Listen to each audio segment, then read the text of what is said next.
Hello, ladies and gentlemen. You have heard correct. I have been flatlined in my UFC fight against Ramazan Temirov. The funeral will be held tomorrow at 10 a.m. But besides for that, let's get into this whole fight. This card was, it was good to begin with. The main event fucking stunk it up. Let's start right away from the first fight of the night. We scrolled way too past again. Cody Gibson versus Abdule Hussein.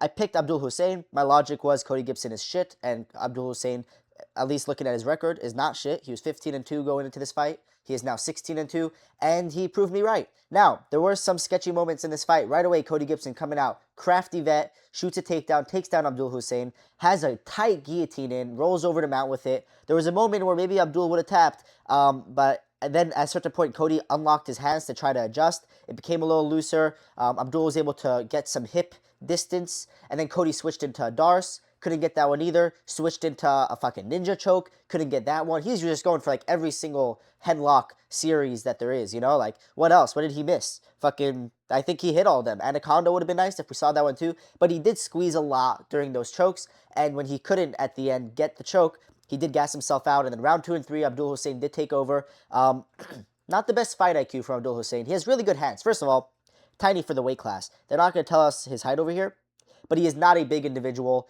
for 135. I believe he did fight at 125 in the earlier part of his career, and he probably should stay there. He does not look like a big guy, but he looked good in general. He had good hands, good boxing combos, but whenever he would drop Cody Gibson, which would happen multiple times, he would follow him to the ground and try to out-grapple him instead of just knocking him out. Like, he could have had a performance bonus, but instead had...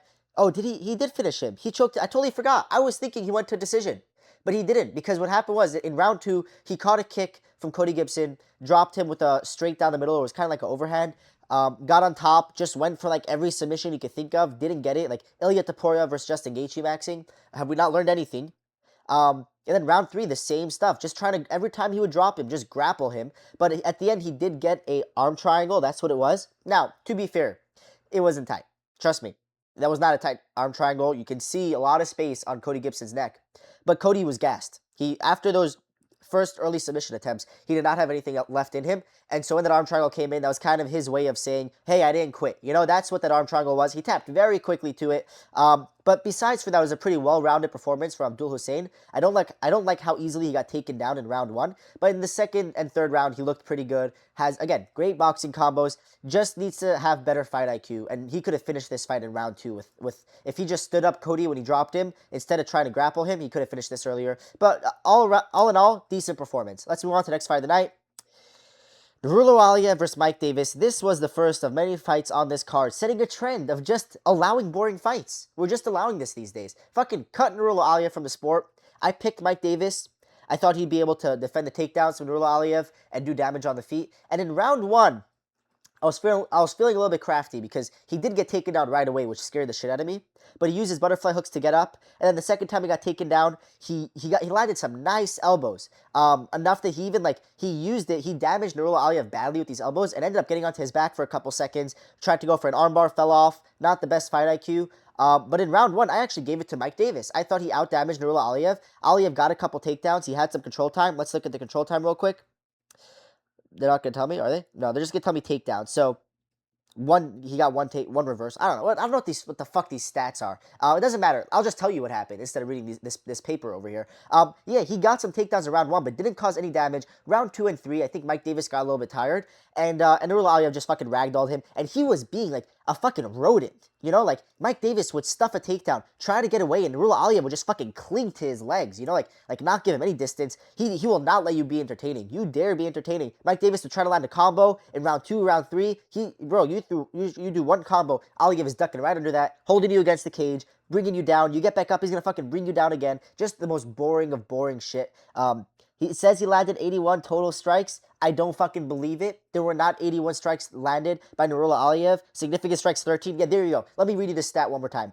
Landed 81 strikes, and 13 of them were significant. This is Hamza Chimaev versus Dricus du Plessis type of stats. Fuck you, man. I hate that he's undefeated. I hate that we're going to have to see him fight again. This kind of performance, just fucking get out of the UFC. Just, the door's that way, man. Leave. You can go to fucking wrestling. Why don't you just wrestle if that's what you want to do? I want to watch a fucking fight. I am salty that I got my Mike Davis pick wrong. I am salty, if you can't tell. But that fucking pissed me off. Let's move on to the next fight of the night. Magomed Tuchalov versus Brendson Ribeiro. This was a very bad performance from Magomed Tuchalov. I did warn you guys, Brendson Ribeiro has power in his hands, and he's a crafty vet, and you're going to have to be a prospect to put him away easily, and Tuchalov did not put him away easily. Round 1, he looked fucking hesitant and scared on the feet. It could be like the UFC jitters got to him, even though it's like Abu Dhabi. I feel like sometimes Abu Dhabi, the crowd has less energy than the Apex. You know, like me and 3 of my friends can make more noise than the Abu Dhabi crowd. But Magomed Tuchalov, yeah, round 1 looked scared. Brendson Ribeiro, I think, hurt him badly. And if you try to trade in the pocket with Ribeiro, he's going to outland you. He has, like, tricky combos when you're just brawling. He lands that hook over the top, you know? And Tuchalov, whenever he would land a combo, he would come in with this fucking flying knee. The type of shit that Oliveira threw against Izagakhmaev and got dropped for. So every time he did that, Brendson would just fucking duck, throw a hook, and land right on his chin. But round 2 and 3, he came out, started grappling a little bit more, and Brendson Ribeiro is not a good grappler. Like I said, his last fight against Abdule Yakhyaev, he dropped Yakhyaev early, but then he got taken down and submitted pretty easily. And so Tuchalov started grappling more. He did start landing more combos in round 2 and 3. It seemed like he got more comfortable. And so he won a 29-28 decision. We're seeing a couple. You're going to see a lot more of this on this card. They got to stop fucking going to Abu Dhabi. Jesus Christ, man. I fucking hate when this happens. But there were some fun fights. This one was okay. Let's move on to the next fight of the night. Santiago Ponzinibbio versus Sam Patterson. Sam Patterson wins. Now, this was a fun fight. Hey, you notice how none of these guys, their last name ends with of? There's no OV in the last name. And what do you know? It was an entertaining fight. Who could have guessed? Sam Patterson looked, it was risky early. Like in round 1 in the beginning, he was trading with Santiago Ponzinibbio, and he almost fell for that Ponzi scheme. You got to be careful of these Ponzi schemes out here, because Ponzinibbio will invite you to trade in the pocket, and Sam Patterson was kind of buying into it, and Ponzi would just fucking throw overheads over the top, and they were getting really close to Sam Patterson's chin. I was worried in moments, especially because Patterson's tall and he keeps his chin kind of high. But later on in round 1, and then obviously in round 2, he started finding his range more. And he started, basically, even though he looked like he was close to Santiago Ponzinibbio, he was keeping, like, his leg close, but his hips back. And so that caused, like, a false sense of, like, it seemed like he was close to Ponzinibbio would throw overhands, but he was just out of range enough and would then be able to lean back and counter. You know, like, punch, lean back, let Ponzinibbio miss, and then come back with a counter. In round 2, he clipped him badly with a hook, dropped him. Ponzinibbio tried to come up. He threw a couple more combos and then ultimately landed that cross down the middle that put down Ponzinibbio badly, like bad, like somebody else at the end of this card that we're going to talk about that I really don't want to. Set him down bad. It was a walk-off KO, but the ref just didn't see enough. Like, he was just waiting for, like, to see Ponzinibbio dead. Sam Patterson was about to land a follow-up, and the ref was like, okay, no. He has a family. We can't let this happen. So he stopped the fight. Good stoppage. Well, no, not good stoppage. Like, it would have been such a sick walk-off. But anyway, great performance from Sam Patterson. Put a beating on him at the end of round 1 and round 2. Like, it was sad at points. Ponzinibbio should probably retire. And Sam Patterson, let's just put him against anybody who's not MVP, and he'll be entertaining. We got to keep people away from MVP. You know what? I support giving him the grappler. Nurullo is who they're giving to MVP. Before this card, I was like, man, what are they doing? But now that we see what MVP is doing to these fucking strikers, just making them fucking boring, fuck MVP. He can join the Dagestanis. Just have a card for the Dagestanis and MVP, you know? He is Muslim, so I'm not going to say that's what altered his fighting, how entertaining he is, but maybe it did. Let's move on to the next fight of the night. Dustin Jacoby versus Mohamed Saidov. This was a rough one, guys. This was a really rough one. Dustin Jacoby gets fucking knocked out. And it's sad. And I picked Dustin Jacoby because Mohamed Saidov was 9-0 coming into this fight. He is now 10-0. He looks fucking skinny fat. You know, like, he looks like he was fat up until a couple months ago and dieted down. And Dustin Jacoby, like, he is ranked material. I think he actually was ranked before this fight, like number 13 or whatever. He's coming off of 3 knockouts in a row. And he was just like somebody who, if you beat him, you're going to be someone, which means maybe Mohamed Saidov is going to be somebody to talk about in this fucking division. Jacoby did look a little bit slow in this fight. Round 1, he came out, he looked very hesitant, didn't really throw any combos, was kind of just throwing jabs and leg kicks. Really was heavy on throwing leg kicks, which we haven't seen from Jacoby before. Usually he throws a lot more boxing combos. But Saidov just had these weird fucking kicks, throwing head kicks, body kicks, teeps, knees. He threw a spinning hook kick or whatever it's called, a spinning back kick. That's what it is, spinning back kick. I was trying to figure out what that name was.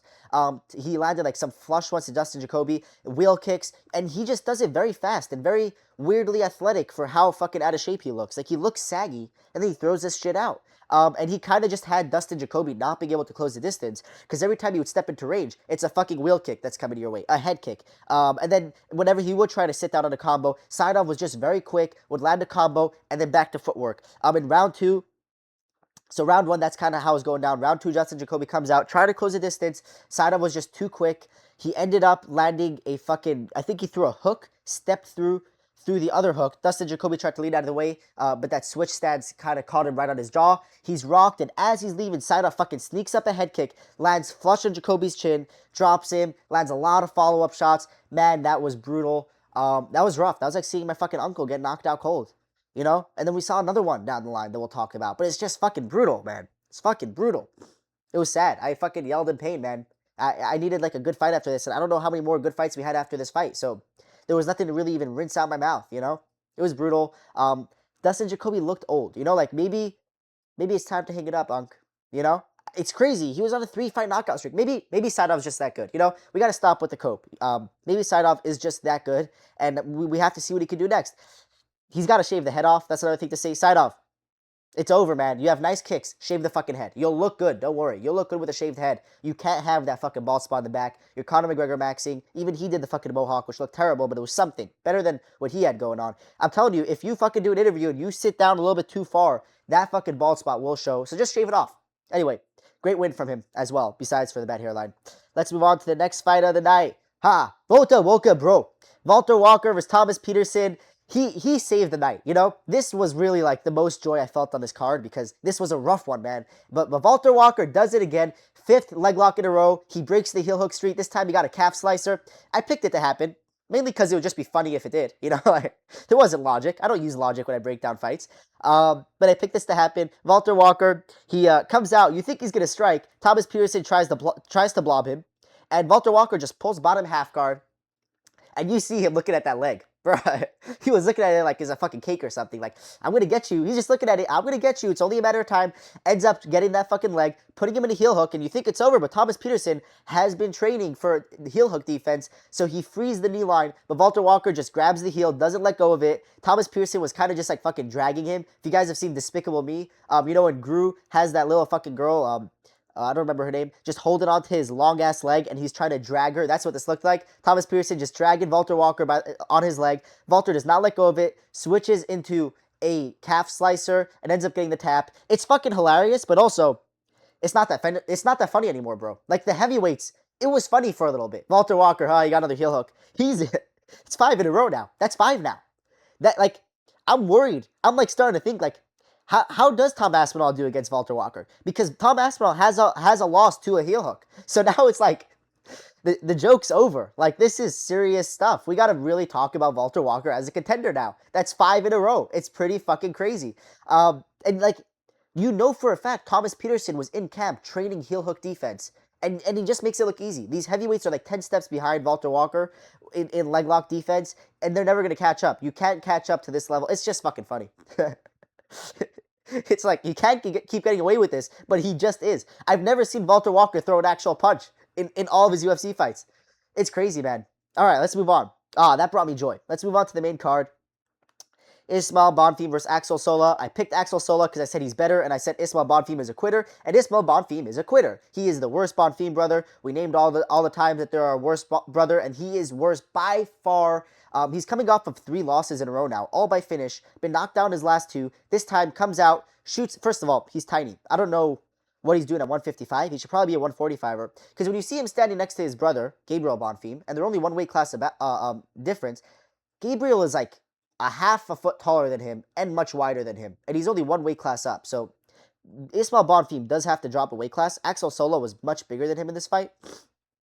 But he shoots a takedown, ends up getting it stuffed. Axel Sola has landed these little elbows to the side of the head, and then he landed one big one that like rocked Bonfim badly. Bonfim ends up kind of falling back. Axel Sola gets on top of him, starts threatening the Darce. He tried it a couple times, couldn't really get it. At the end, ended up getting a tap. It was kind of quick. I do think Bonfim just gassed out. I don't even know. How do you fucking gas out? It was like just a round of grappling, and he gassed out. And it was kind of weird because he ends up tapping. Axel Sola gets announced as a winner. And Ismael Bonfim wasn't even there when they picked up Sola's hand. It was almost like you'd assume he got flatlined or he popped his knee and he couldn't get off of the stool. But it was one round of grappling. Like, how are you gassing this early? I don't know, man. And I heard they were saying when they were announcing the fighters before that, like, Ismael Bonfim considered going up a weight class. Are you fucking crazy? There's no fucking way. I don't know. He sucks. And Axel Sola looks pretty good. How good is Mason Jones? That's the question we have to ask ourselves now. I think he has a fight coming up too. I'm super hyped for Mason Jones. I'm like, this made me more hyped for him because Mason Jones put a fucking beating on Sola just for Sola to have a performance like this. So it was nice. Good performance from him. And let's move on to the next fight of the night. Abubakar Vagaev versus Saygid Izagakhmaev. I have a smile on my face because somebody in the fucking comments said, you're picking Vagaev? Clearly you don't watch tape. You're a fucking casual. I don't think he put fucking in there, but we have to make it. You know, I gotta put more to this beef. That guy, probably like a grown-ass man with children too. If you're watching this, fuck you. Well, look who was right after all. First of all, I said I don't watch tape for this. Why would I watch tape for Abubakar Vagaev versus Saygid Izagakhmaev? I used the logic of Saygid Izagakhmaev losing to Nicholas Dalby, and I can't fucking pick you in a fight if you're going to lose to Nicholas Dalby in big 2026, you know? What happened in this fight? I like this fight. I know people are complaining that it was boring, and it was. It was a shitty fight. But we got to start doing this. Like, the UFC just has to fucking do blob versus blob. Smudger versus smudger. Smudge on smudge violence is fucking entertaining. It's so fucking funny. He got outsmudged. Saygid Izagakhmaev, how does it fucking feel, man? Welcome to the show. So you got smudged by another Dagestani. How does it feel, bro? This is great. This was awesome. This was a very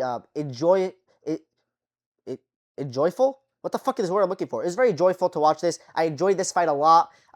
Dagestani on Dagestani violence. It's very different than black on black violence. When you see like fucking Bobby Green versus Terrence McKinney, that's black on black violence. That's entertaining as hell. We should have that on every card. But Dagestani on Dagestani violence is just, well, who's shooting on who now, you know? Like, I'll hold you against the cage for 30 seconds, then you'll hold me against the cage for 30 seconds. Vagaev was just like the better grappler overall. He would just smudge him, throw a boxing combo, looked pretty good on the feet too, and then just hold him against the cage. He learned from Nicholas Dalby, just fucking hold him against the cage. And like, round two, Vagaev gassed out a little bit. And Saygid Izagakhmaev came out with a fucking Sean Strickland Philly shell. They learned. They saw how, because Vagaev's coach, or one of his teammates, is Khamzat Chimaev. And Izagakhmaev's teammate is Islam Makhachev. So it's like Dagestan versus Dagestan. But also, like, I think the Dagestanis are not cool with Khamzat. I don't know why, but there's some drama there. But he thought, hey, if Khamzat lost to fucking Philly shell, let's see how his teammate deals with it. Pretty well, apparently. Because, like, even in round 2 and round 3, whereas Izagakhmaev would land a couple combos, he would get taken down right away. How does it feel, man? How does it fucking feel? You landed a flush combo on the feet, get smudged, motherfucker. Now you know how JDM felt, huh? It's not that fun, is it? So this is a great hate watch. Round 3 looked a little bit like the tides were turning. Vagaev did gas out. He got clipped a couple times at the end of round 3, got taken down. But these guys are not finishers. You get taken down by one of them. Oh no, you're going to get punched 5 times softly to the face. How are we going to survive this? Once he was up 2 rounds, I knew it was over. I don't think either of these guys have fucking finishes on their records. Like, these guys, they are decisioners. And Vagaev out-smudged Izagakhmaev. That's just how it is. And to whoever said I'm a casual, who's the fucking casual now, man? I got lucky on the 50-50 pick. Who's the casual now? Let's move on. That was a great hate watch. To Rizvan Kuniev versus Tyrell Fortune, I thought this was going to be a blob off, which it was, but Rizvan Kuniev, the king of the blobs, Kung Fu Panda himself, he looked great, actually. He looked really good, much better than the last 2 fights. He's getting more comfortable in the cage. We saw a lot more striking because Tyrell Fortune just couldn't get any grappling off, and I think Rizvan Kuniev is just a grappler's fucking dream. Nightmare, I mean to say. Like, look at this body type. It's very hard to take someone like this down. He's like an out-of-shape fridge. He looked really good. He landed a lot of knees up the middle. He's weirdly athletic for his build. He landed a fucking spinning back kick right to Tyrell Fortune's liver, hurt him to the body a couple times. Tyrell Fortune has a very good chin. So Rizvan Kuniev, like, he would land combos to the chin, and Tyrell Fortune would just look at him like, I'm black, bro. I'm not going to swell up. Like, that's not really how it works. He looked like DC out there, too, which is why a lot of DC looked like his child was getting beaten up out there. You know what I mean? He sounded like he was in a lot of pain by the time this fight was over. But it was just a masterclass from Rizvan Kuniev. Put a beating on him. Was landing that jab at first. Started landing the knee to the body. Would land body kicks. Like, everything that he landed on Tyrell Fortune, you could hear like a fucking snap. Like, psh, psh. Landed a body kick. Psh. Landed a knee to the body. Psh. In round 2, he really also busted up Tyrell Fortune's eye with a knee to the face. And then he also landed another knee right to the ribs of Tyrell Fortune, as well with that spinning back kick. And you could see Tyrell just hunch over. But the thing is, Rizvan Kuniev, when he would hurt Tyrell Fortune to the body and Tyrell Fortune would cover up, he would start throwing these combos to the face of Tyrell Fortune as his guard was on his face.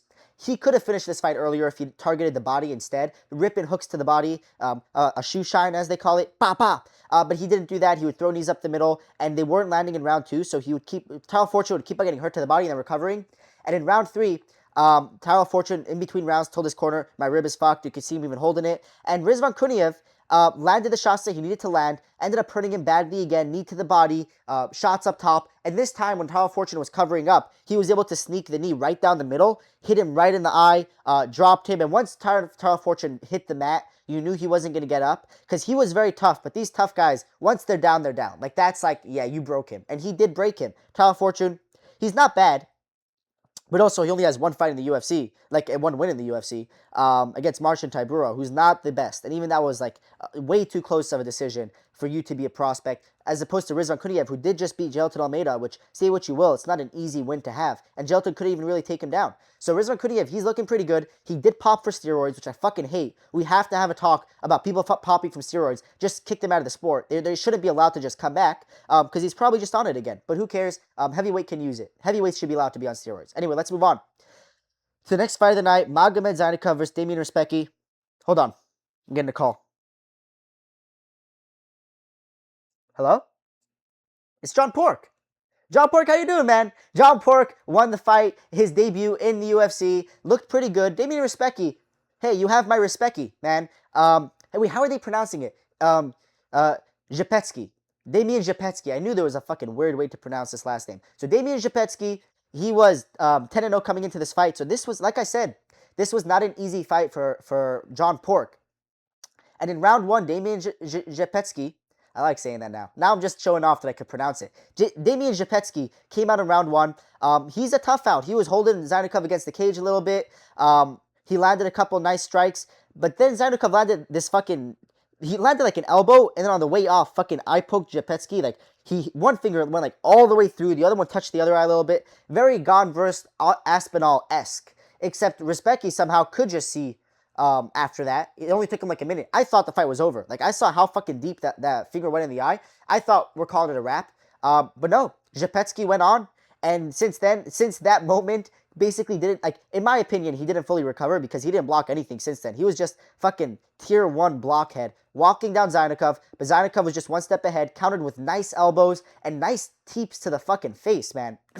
Yeah, Damien Zhepetsky, he's a Brazilian motherfucker. He's got a good chin on him. Just going forward, at moments got takedowns, but Zaynukov was like too good, was able to get up and just landed these slick fucking elbows on the counter.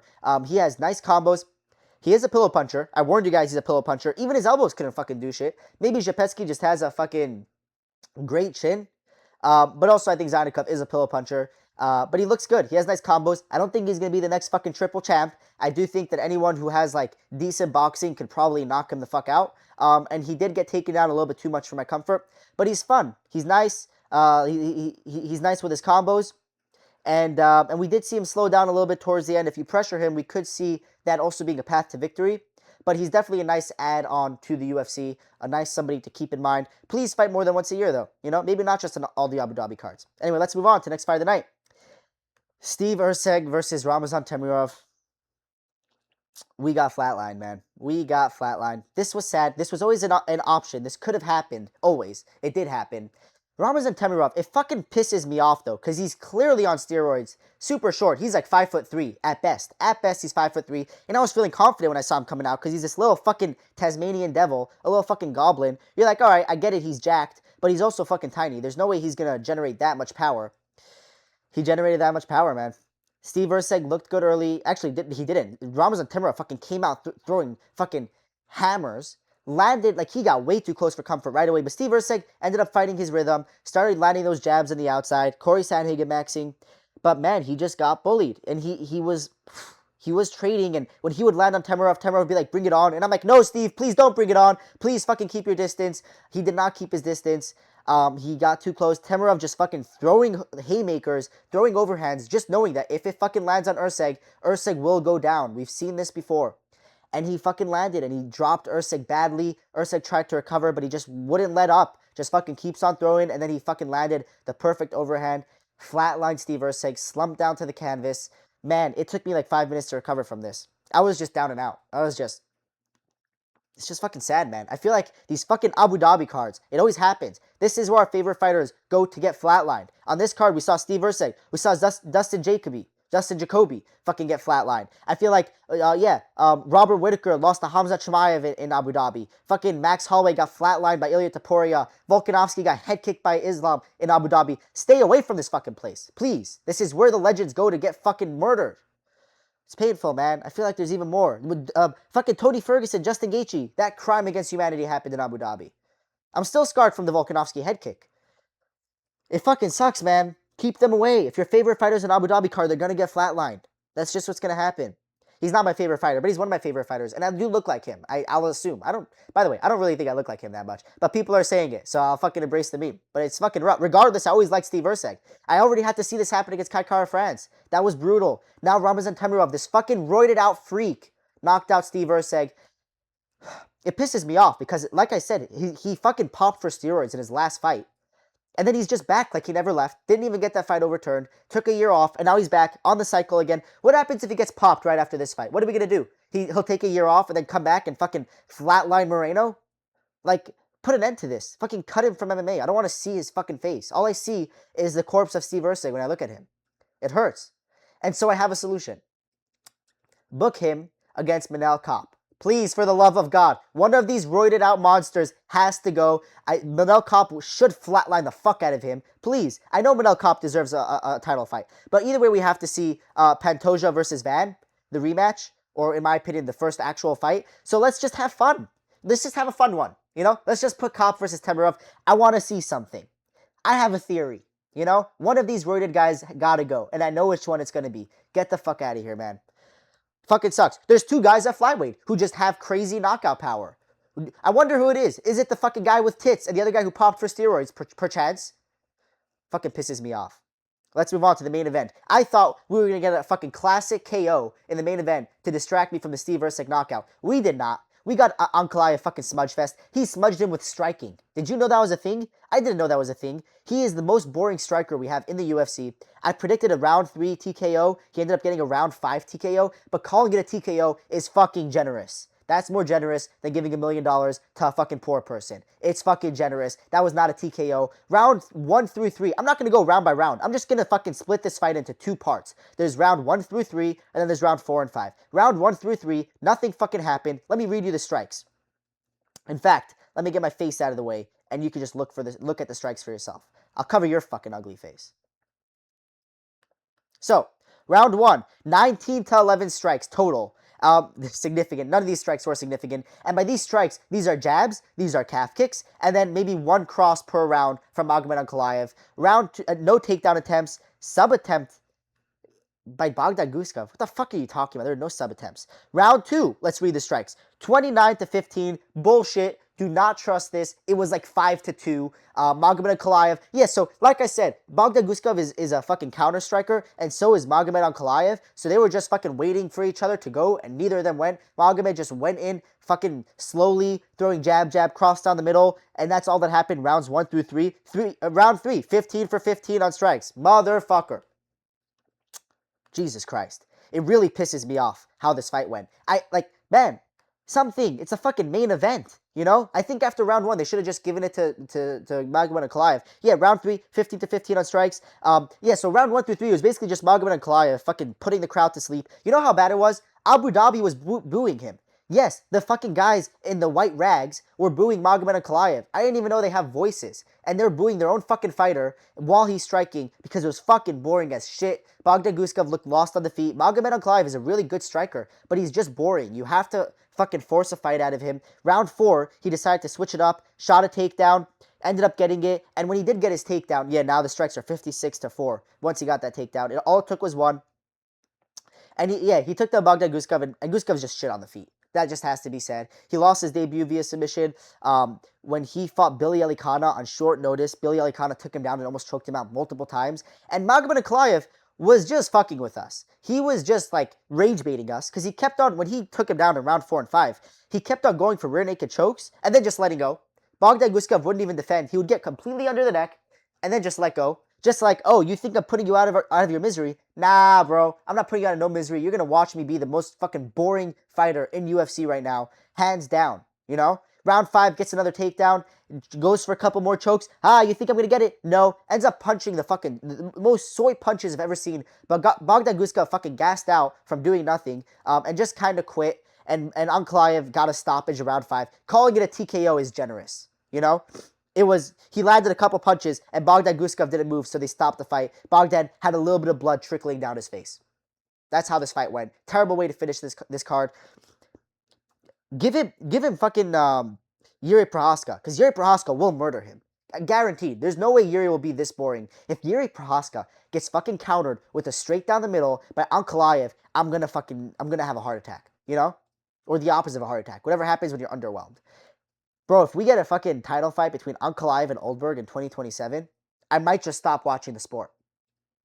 Fucking terrible. Ankalaev gets it done. Jesus Christ. Where did I go on this card? I think I did okay on picks. Some of them I got wrong. Some of them I got right. Let's start off from the beginning. I got the Abdule Hussein right. That's 1. 1-1. I got the Aliev 1 wrong. 2-1. 3-1. 3-2. Dustin Jacoby. So let me start. What was it? 1-1. 2-1. 3-1. 3-2. 4-2. Got the Valter walk one right. 5-2. 6-2. 7-2. 8-2. 8-3, 9-3. Went 9-3 on picks. Not bad at all. My most proud pick is the fucking one between the two Dagestanis because someone decided to talk shit in my comments. Try that again, motherfucker. Or don't. Or come back. Be a fan at this point. You're already here. Embarrassing start for you. But we always, we enjoy hate comments as well because it creates engagement. And I can use the engagement. So that's the card. Terrible ending, but we had some fun fights, and that's all we have for today. See you guys in my next video. Please like, share, and subscribe if you haven't already, and see ya.